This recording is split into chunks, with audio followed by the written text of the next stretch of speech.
Hi, I'm Rob Cosman. Welcome to my shop. We get lots of questions on shooting board techniques.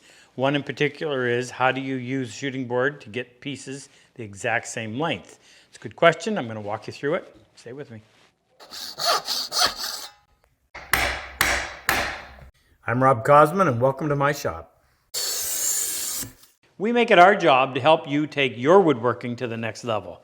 If you're new to our channel, be sure to subscribe, turn on that notification bell, and don't forget to turn on the notification on your mobile device so you'll know every time we release a new video.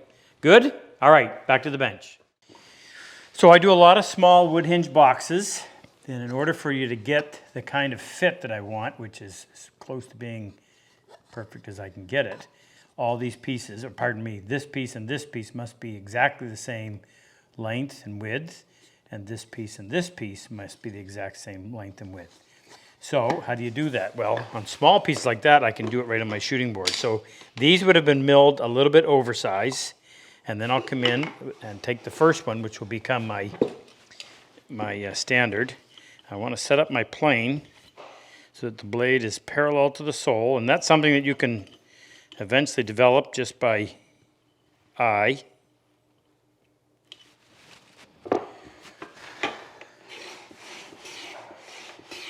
So I've already made these cuts on the table saw, so as long as I take the same, not necessarily the same number, but full length passes from either edge, I won't take that out of being parallel.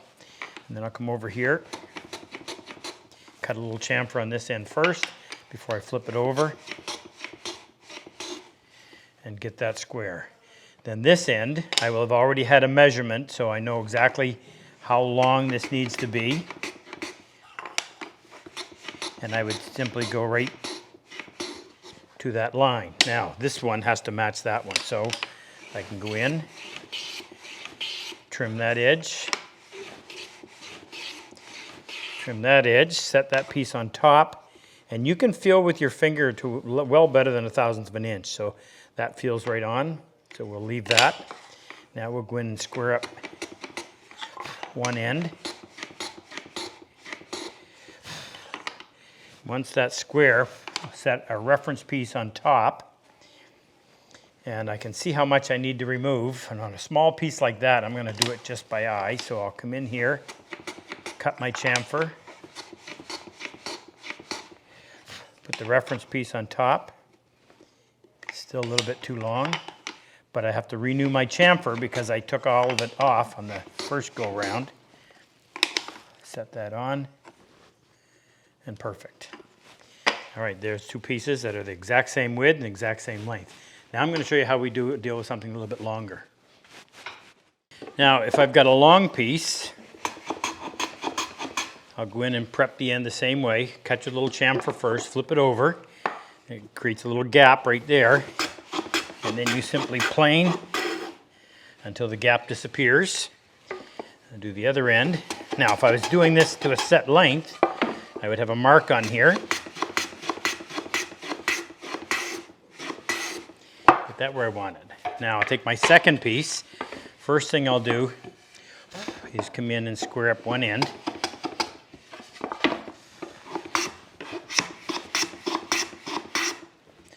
And I'll take these two pieces.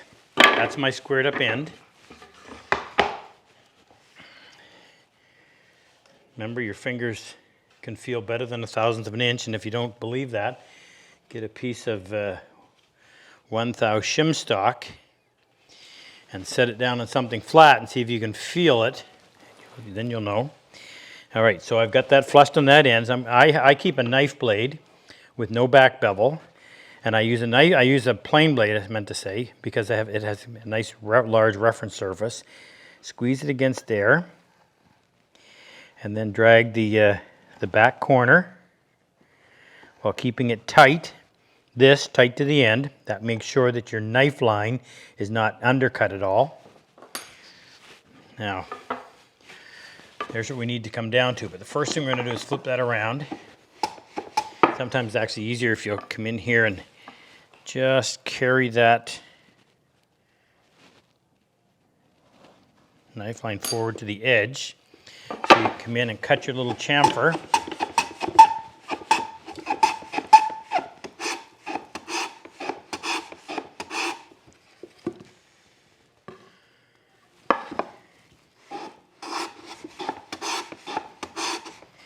then flip it over.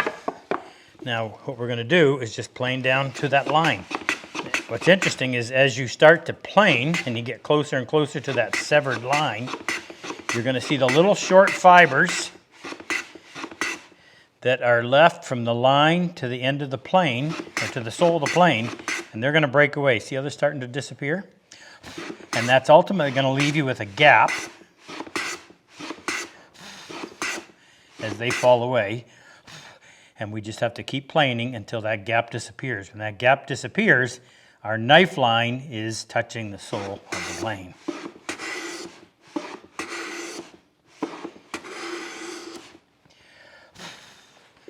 Now I heard a little tick right there, and that means I passed my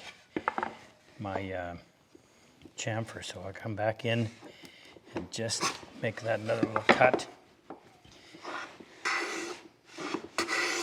That should be it. So we put these two pieces together.